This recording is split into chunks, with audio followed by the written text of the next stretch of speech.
I'm with Jeff Futters from First Century Foundations. Now, Jeff, what is First Century Foundations? Well, First Century Foundations is a Canadian charitable organization, and we also have a US 501(c)(3) that is focused on turning hearts around the world towards the land, the God, and the people of Israel. And we are doing that with Christian media, Israel, pro-Israel media here in Canada and the US. We have a television show, and we also travel and speak in churches on weekends to remind the church about our innate connection to the Jewish people as followers of Yeshua, the Jewish Messiah. And so we really want to be a voice for Christian support of Israel. And then, of course, we also are funding, helping to financially support and prayerfully support many ministries, Messianic and Arab Christian ministries in the land of Israel. Now, you helped to educate about Israel. Have you seen a lot of misinformation since October the 7th attack? Oh my goodness.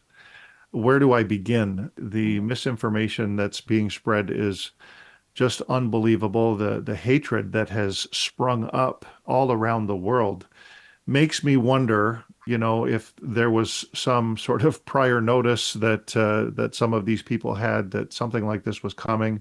It's supposition, obviously, but it doesn't seem to make sense to me that this kind of hatred would boil to such a level in such a short period of time. I mean, we're seeing it in the US, we're seeing it in Canada here, we're seeing it in many parts of Europe and around the world. And it kind of boggles the mind that there would be so much of this, Jewish hatred out there that suddenly has boiled to the surface. I'm in shock, honestly.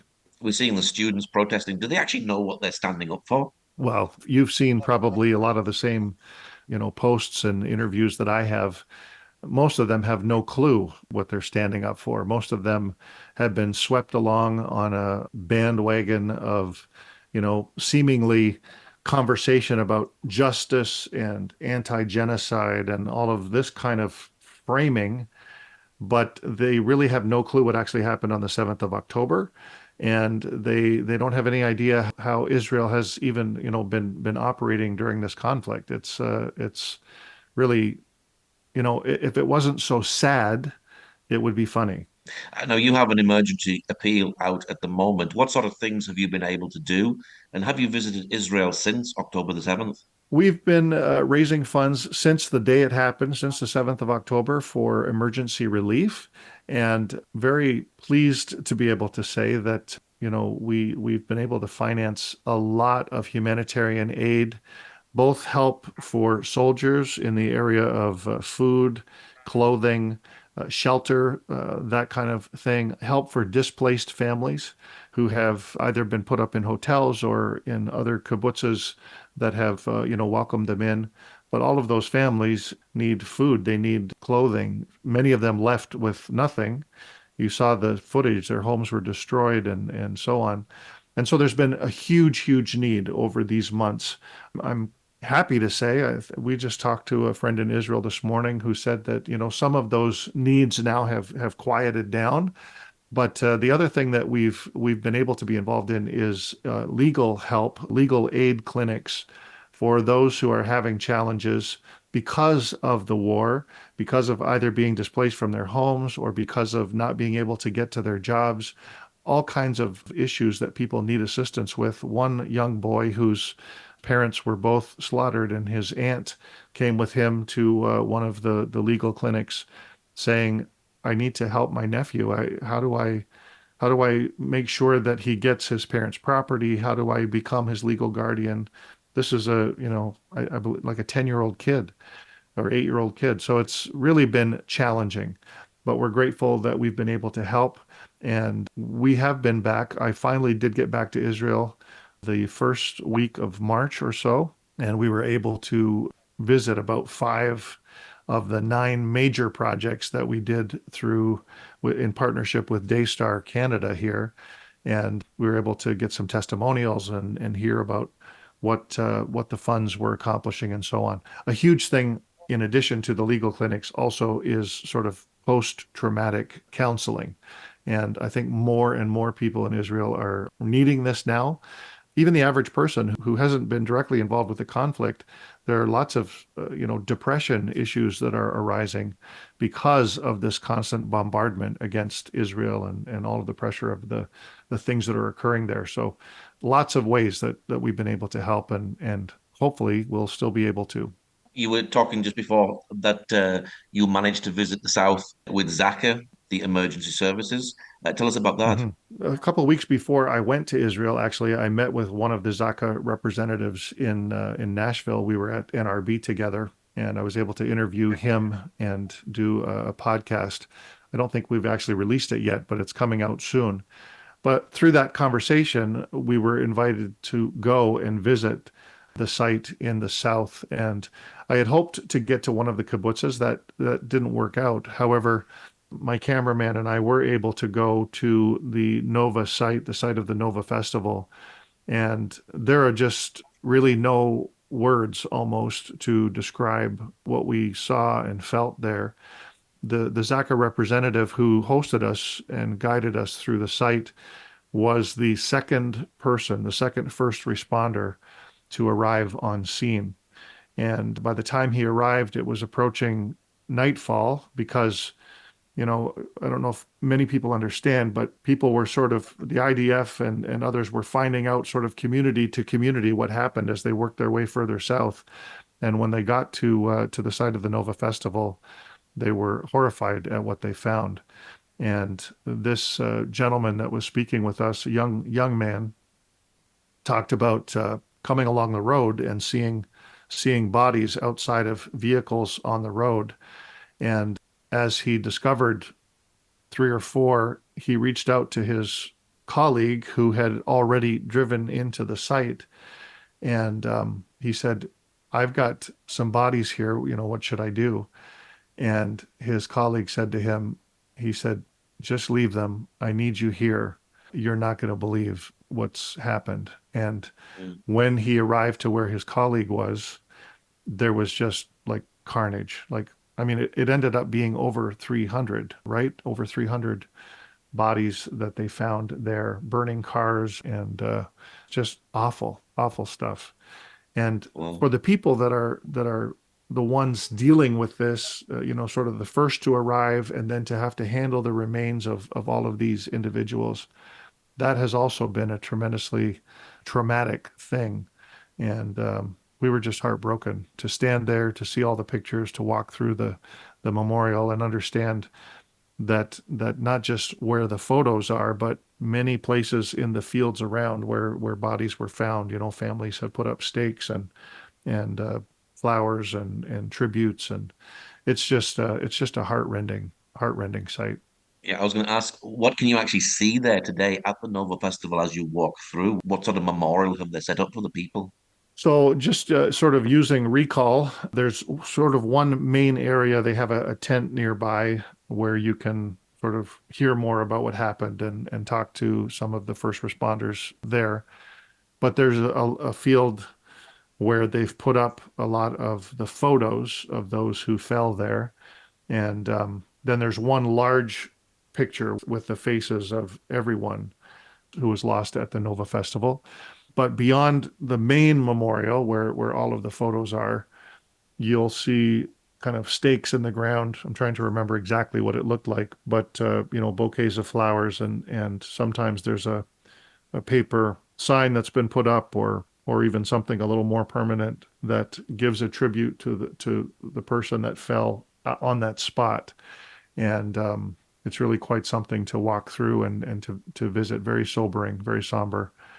And we also drove down the road to where the scrapyard is, where they have stacked all of the burned vehicles in which they found, people's remains as Mm. well. And there's a kind of memorial there also, which is just overwhelming to see all of these burned out cars stacked together. And yeah, How did that make you feel just to see all this destruction, this horror that the Israelis had to face? disgusted, angry, especially angry that people now are starting to, try and deny either that this happened at all or deny that that Hamas had anything to do with it. It brought up a lot of emotion, and it was hard. It was hard to stand there and not weep for these people, for these families whose lives were ended so tragically and so prematurely, and to think that people would either say that it didn't happen or somehow justify it happening. Really, that makes my blood boil. Sorry. I know as Christians we're supposed to respond with a little more grace, but this is not political for me. This is good versus evil. And what I witnessed was absolute inherent evil. How did you hear about the attack, and did you know that you needed to respond? I was awake early that Saturday morning here in Canada, and so it was probably 6:30 that I was downstairs. I was actually on my computer trying to book accommodations for Israel. We were planning to fly out on the 28th of October and be there for about a month. And as I was on my computer looking at places to book and so on, I started to get all of these notifications from Israel, from friends in Israel, but also from news outlets and their places.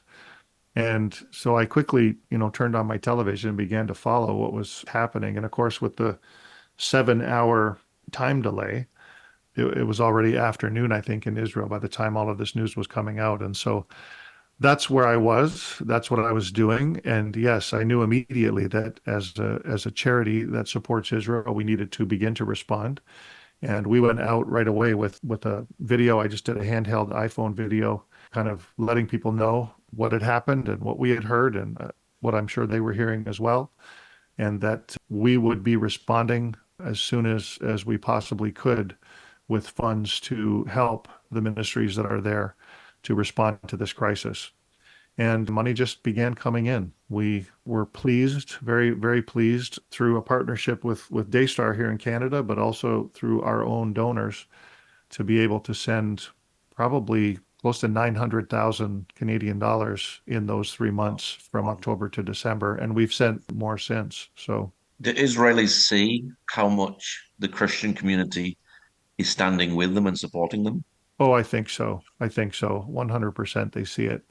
And, if they felt like evangelicals in particular were their friends before, I think that it's only been confirmed in a very, very strong and powerful way since October 7th. Now, there's two things that this kind of situation does. One, it brings the supporters, out in full force, but it also brings the detractors out in full force, or it causes people sometimes who are on the fence to go one direction or the other. And I've also been, a little disheartened at Christians and even churches that I know about who, maybe haven't taken a pro-Palestinian approach after all of this, but have gone silent, like radio silent about this issue because, they're afraid of the controversy, which is sad to me. But I do think that Israelis know today that Christian believers are with them. We had a chance to meet a couple of families in Nashville when we were at NRB, families of hostages, family members who were there giving testimony and bearing witness about their family members who are still in captivity.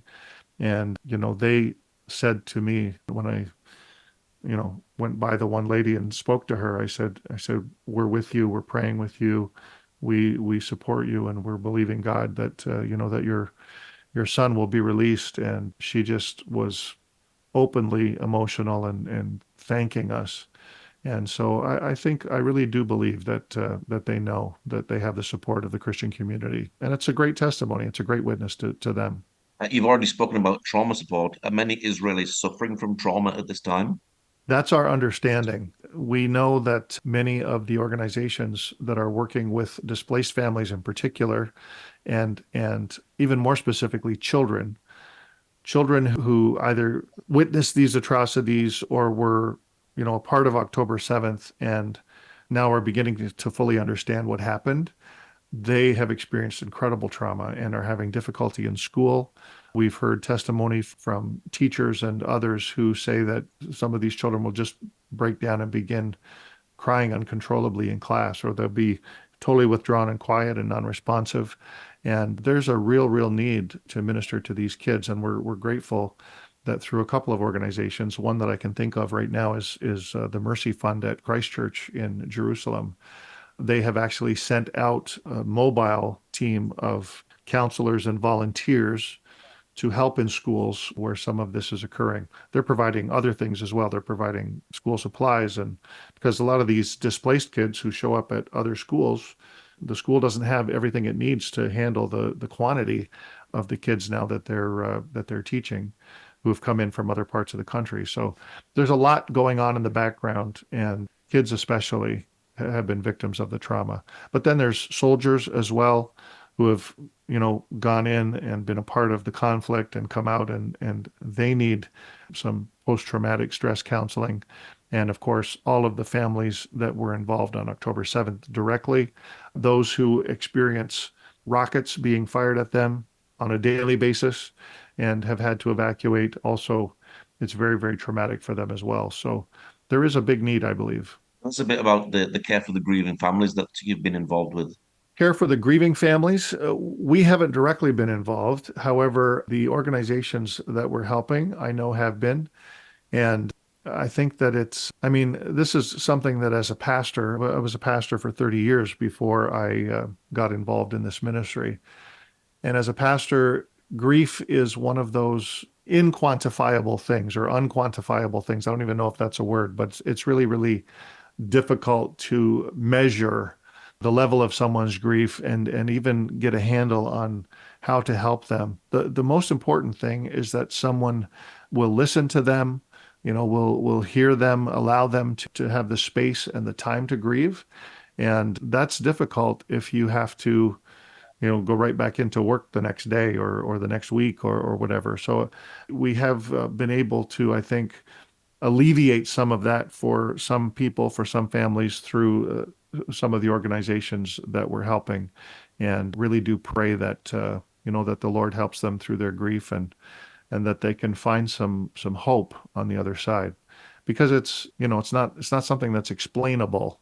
You can't just say, well, it was their time or whatever. No, this was pure evil foisted on people and people taken from this world way too soon. I'm not saying God didn't know that it was going to happen, but it's a difficult thing to help people in those situations. As a pastor, is war biblical? So is it right for Israel to actually go into Gaza and deal with Hamas at this time? Wow, that's a big question. So as a pastor, I approach this way. I think number one, Israel as a nation, they're not being governed by sort of Christian principles. Jesus laid down a number of beatitudes, ways that we should sort of act and interact as believers in Jesus. We can't really sort of put that expectation on Israel as a nation because they're not sort of ascribing to that. However, I will say this with regard to wars in the past and laws that have been passed, international laws governing conflict. I believe that Israel has a right to defend itself against this terror that has been pushed on them. They were not looking for a war. There was a ceasefire in place when October 7th happened, and Hamas broke it, and Israel has a right to respond. And as long as the hostages are in captivity in Gaza, I believe Israel continues to have a right to respond and do what they need to do. This is not a war against Gaza. I think people listening need to understand that. This is not, Jews versus Palestinians. This is Israel versus Hamas, the evil entity, terrorist entity, Hamas. And Israel needs to ensure that in the future, Hamas is not able to continue to do the same things that they've been doing over the last many years since Israel withdrew from Gaza and before, but specifically since Hamas has ruled in the Gaza Strip. So, yeah, morally, it's one of those questions that gets thrown around. And I believe that Israel as an army, as a military, has acted very morally. They let people know ahead of time. They send pamphlets. They do text messaging.